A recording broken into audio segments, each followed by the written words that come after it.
ઉગમ ભોજની જય, સર્વે સંતોની જય, રામચંદ્ર ભગવાન की जय, कृष्ण कन्हैया लाल की, अपने अपने गुरु महाराज की जय, जगिया भौम की जय।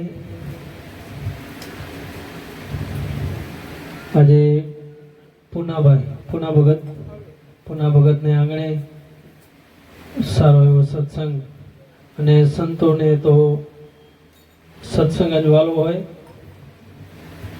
હરિના જનોનો આજે એક ખોરાક છે. સત્સંગથી જ આપણું બધું કામ થાય છે.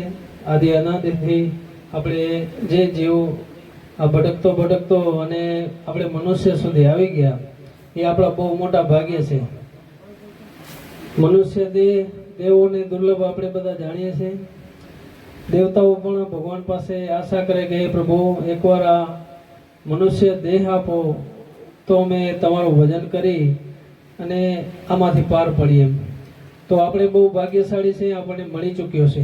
દેવતાઓ માંગણી કરે છે અને આપણને મળી ચૂક્યો છે. બસ આમાં એક સમજી અને સદગુરુની શાન લઈ અને આપણે આ જે સંતોની વાણી ગઈ છે એ વાણી પ્રમાણે આપણું ભજન અને સમરણ, આ સમરણની જો લાઈન આપણને સંતોની શાન લાગી જાય તો તરત કામ થઈ જાય એવું છે. આમાં બહુ કંઈ વાર લાગે એવું નથી. પરમાત્મા ઘટોઘટ વિલસી રહ્યો છે, બધા આપણે જાણીએ છીએ. અને ઓળખવા માટે એક સદગુરુ સિવાય ઓળખાય નહીં. ગુરુબિન જ્ઞાન ન મિલે, ગુરુબિન સંશય ન ટળે, ગુરુબિન તો કાંઈ કામ થતો નથી. આપણે સંતોએ કીધું કે ભલે ચારો વેદ વાંચી લો, પણ જ્યાં સુધી સાચા સદગુરુ ન મળે ત્યાં સુધી આપણો કાર જ સરતો નથી. અને જેને ગુરુ મળી જાય છે એ આપણે આ ભજનનો પ્રકાશ દેખાય છે. એ જીવમાં તરત પલટો આવી જાય છે, તરત બીજી ભાત પડી જાય છે. કારણ કે આ વચન એવું છે, જે ગુરુ મહારાજ વચન ઓળખાવે એની એટલી તાકાત છે કે એ રંગ લઈ જ આવે છે, એટલી તાકાત છે. અને જેને આપણે આદિ અનાદિથી સંતો, આમ તો અવતારો, ઋષિ મુનિઓ બધા એક જ વાત, બધા સંતો સંપ્રદાય અલગ અલગ હોય પણ વાત એક જ હોય કે મૂળ જે મુકામ છે આપણું, જ્યાં પહોંચવાનું છે, બસ એની ઓળખાણ કરવાની છે. ગમે તે આપણે વાણી લઈએ પણ મૂળ ત્યાં સુધી જાય છે કે મૂળ તમે કોણ છો, ક્યાંથી આવ્યા છો અને ક્યાં પાછું આપણે જવાનું છે. પછી ઘરને આપણને શાન કરવા માટે આ સંતો મહેનત કરતા હોય છે.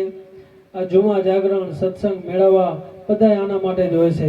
બસ આનામાંથી આ કોઈક શબ્દ આપણને લાગી જાય તો આપણું કામ થઈ જાય. શબ્દ વગર કામ નથી થતું. શબ્દના માર્યા મરી ગયા, શબ્દે છોડ્યા રાજ, જેણે શબ્દ વિચાર્યા એના સુધરી ગયા કાજ. કે જેને શબ્દને વિચાર્યો અને શબ્દ ઉપર જેને મનન કર્યું, ચિંતન કર્યું, તો આ શબ્દ તો કેવો છે. એક શબ્દ ગુરુદેવ કા તાકા અનંત વિચાર, થકે મુનિજન પંડિતા, જેનો વેદ ન પામે પાર. એવો શબ્દ સદગુરુનો હોય છે. અને જેને આ શબ્દનો રંગ લાગ્યો છે એની જ આપણે આ વાણી બોલી રહ્યા છીએ. આ વાણી બધી ગુરુમુખી વાણી. કોઈને કોઈ જેને સંત ભેટ્યા છે અને સંતોને જે અનુભવો થયા એ અનુભવો સાર કાઢીને આપણે વાણીઓ બનાવી છે. અને એ વાણીઓનો આપણે લાભ લઈ રહ્યા છીએ. અને એ વાણી પ્રમાણે આપણું જીવન હોય તો આપણું કામ થઈ જાય એમ છે. બસ એક આપણે આ સંતોના ચરણ સુધી પહોંચી જાય ને પછી તો એનું કામ છે. ગુરુ તારે, ગુરુ સિવાય તો કોણ આપણનો કોઈ સહારો નથી. આ સદગુરુ છે ને, જગતમાં જો એક જ તારણહાર હોય તો સદગુરુ છે. અને સદગુરુ જે બધું આપણું કામ કરે છે. પરમપિતા પરમેશ્વર સદગુરુ સ્વરૂપે હર જોગમાં હાજર જ હોય છે. પણ આપણે ઓળખાણ થઈ જાય અને ભેટો થઈ જાય તો કામ થઈ જાય. પછી આપણને એ શાન બતાવે કે સદગુરુની સેવા કરતા ધરતા હરિનું ધ્યાન, ધ્યાનમાંથી જ્ઞાન જાગ્યા, અંધારા મટ્યા અજ્ઞાન. જે આપણને પરમાત્મા અને આપણા વચ્ચે જે પડદો છે, જે અજ્ઞાન રૂપી અંધકાર છે, એ સદગુરુ આ દૂર કરે છે. શેના વડે? તો કે ધ્યાન વડે. સદગુરુની સેવા અને પછી ધ્યાન. સેવા વગર કામ ન થાય અને ધ્યાન વગર કામ, બેની જરૂર છે, સેવા અને સમરણ. સદગુરુની સેવા કરતા ધરતા હરિનું ધ્યાન, ધ્યાનમાંથી જ્ઞાન જાગ્યા, અંધારા મટ્યા અજ્ઞાન. પછી કીધું કે આને સમરવા કેમ, ભજન કેમ કરવું? તો કીધું શ્વાસ ઉશ્વાસે સ્મરણ કરતા જપતા અજંપા જાપ, જાપ જપતા તાપ તળ્યા ગુરુજીના પ્રતાપ. આપણે જાણીએ છીએ બધા કે જગતમાં આ ત્રિવેદીના તાપ બળી રહ્યા છે. હર જીવ એ તાપની અંદર આ બળી રહ્યો છે. જો એ તાપને ઠંડા કરવા હોય, આદિ વ્યાધિ અને ઉપાધિમાંથી છૂટવું હોય તો આ સંતોનું સમરણ છે. જેને જેને આ શ્વાસ ઉશ્વાસ રૂપી સમરણ મળી જાય છે એનું કામ થઈ જાય છે. આ ત્રણેય તાપ ઠંડા પડી જાય છે અને જીવ આ મહા ઉપાધિમાંથી બહાર આવી જાય છે. એવી એની તાકાત છે. પછી તો દેખાય છે એની એક રીત જાણી જાય છે કે ધ્યાની પુરુષ ધ્યાનમાં રહેતા રહેતા દિવસ ને રાત ધ્યાનમાંથી ધણીને ઓળખ્યા મળ્યા દૈનાનાથ.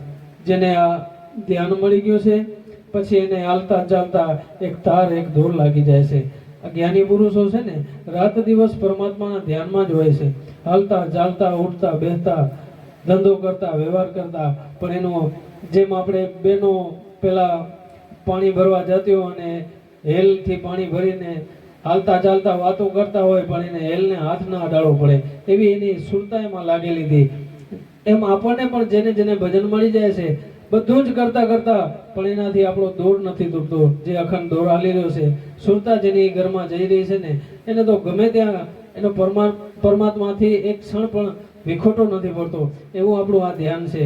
તો જ્ઞાની પુરુષ ધ્યાનમાં રહેતા રહેતા દિવસ ને રાત ધ્યાનમાંથી ધણી ઓળખ્યા મળ્યા દૈનાનાથ. આપણા સંતો એમ કહેવા માંગે છે કે આપણને મળી ચૂક્યા છે.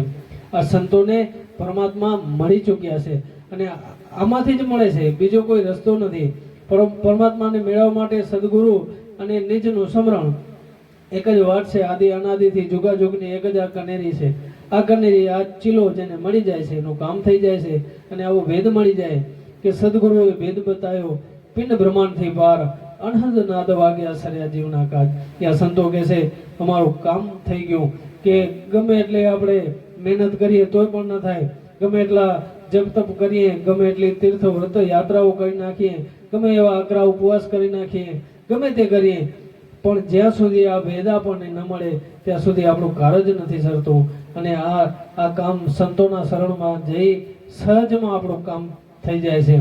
આ ભેદ ખાલી મળી જાય તો કામ થઈ જાય. સદગુરુએ ભેદ બતાવ્યો પિંડ અને બ્રહ્માંડથી પાર.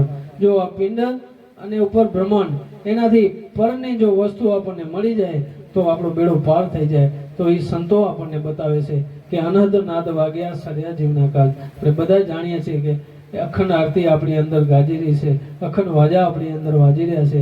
અને એવી પરમાત્માની અકળ કળા છે કે એ કળા જે ઓળખી જાય એનું કામ થઈ જાય છે.